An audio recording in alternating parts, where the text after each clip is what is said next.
travestis, drag queens, acteurs et rôles transgenres. Que ce soit en compétition ou dans ses sections parallèles, la Mostra de Venise, le doyen des festivals de cinéma, met cette année sous les projecteurs la diversité des identités de genre. Pour sa 79e édition, la Mostra propose pour la première fois en compétition un film avec une actrice transgenre dans le rôle principal, Monica. Trace Lysette, connue pour son rôle dans la série Transparent sur Amazon Prime Video, y incarne une femme transgenre qui, après 20 ans d'absence, revient dans l'Ohio au chevet de sa mère mourante.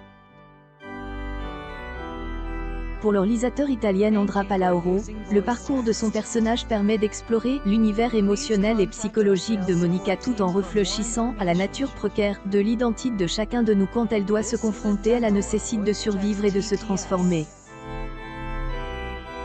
Repenser le masculin-féminin dans ce film pudique porte par l'interprétation de Trace Lysette, le cinéaste, qui avait offert à Venise le prix de la meilleure actrice à Charlotte Rampling pour son rôle dans Anna, explore la complexité de la dignité humaine et les conséquences profondes du rejet. Dans un autre film en lice pour le Lion d'Or, L'Immensita d'Emmanuel Criales, c'est une adolescente, Adriana, qui se fait appeler Andra, s'habille et se coiffe comme un garçon. Acceptée comme telle par sa mère, elle doit affronter la vision plus conformiste du reste de sa famille bourgeoise dans la Rome des années 70. La visibilité des personnes transgenres reste encore exceptionnelle dans le cinéma mainstream, constate le réalisateur français Sébastien Lifshitz dans un entretien avec l'AFP. Mais il se veut optimiste en misant sur la nouvelle génération, qui se pense différemment, veut repenser le masculin-féminin et ne veut plus se sentir sous le diktat de certaines injonctions à se conformer. Une illustration parfaite de cette tendance est la star franco-américaine de 26 ans Timothée Chalamet, qui a débarqué vendredi sur le tapis rouge du Lido revêtu d'une improbable et sensuelle combinaison rouge lame avec dos nu.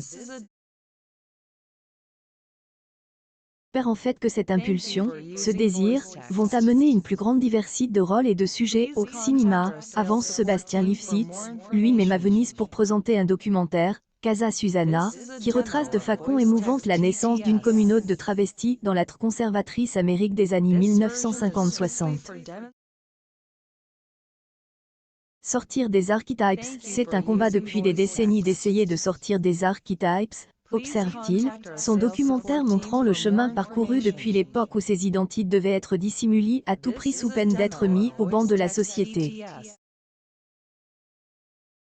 Grâce à des images d'archives et aux témoignages de membres encore en vie de ce petit cercle, Sébastien Lifshitz réussit à faire revivre un épisode méconnu de l'histoire queer. Contre le rejet et les stéréotypes est au centre du film du Franquet Florent Goulou, 3 nuits par semaine, présente sur le Lido en ouverture de la semaine de la critique. On y voit Baptiste, un trentenaire en couple avec une femme, découvrir le monde parisien des drag queens et tomber amoureux de l'une d'entre elles, Cookie. Refusant le voyeurisme, Florent Goulou, lui-même drag queen, a voulu faire une déclaration d'amour à cette forme d'art en prenant le point de vue de quelqu'un qui la découvre.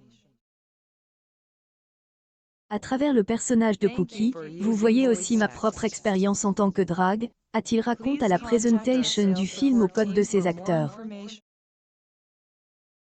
Cette édition de la Mostra marque donc un nouveau pas en avant dans la représentation au cinéma de la diversité des identités de genre. Dernier, la sortie du film A Good Man, avec Mamie Merlan dans le corps d'un homme qui tombe enceinte, allait aussi dans ce sens. 2020, qu'était Sébastien Lifshitz, déjà lui, qui apportait sa contribution à ce mouvement avec le documentaire Petite fille, sur le parcours de la jeune CHE, née dans un corps de garçon et exprimant sa transidentité.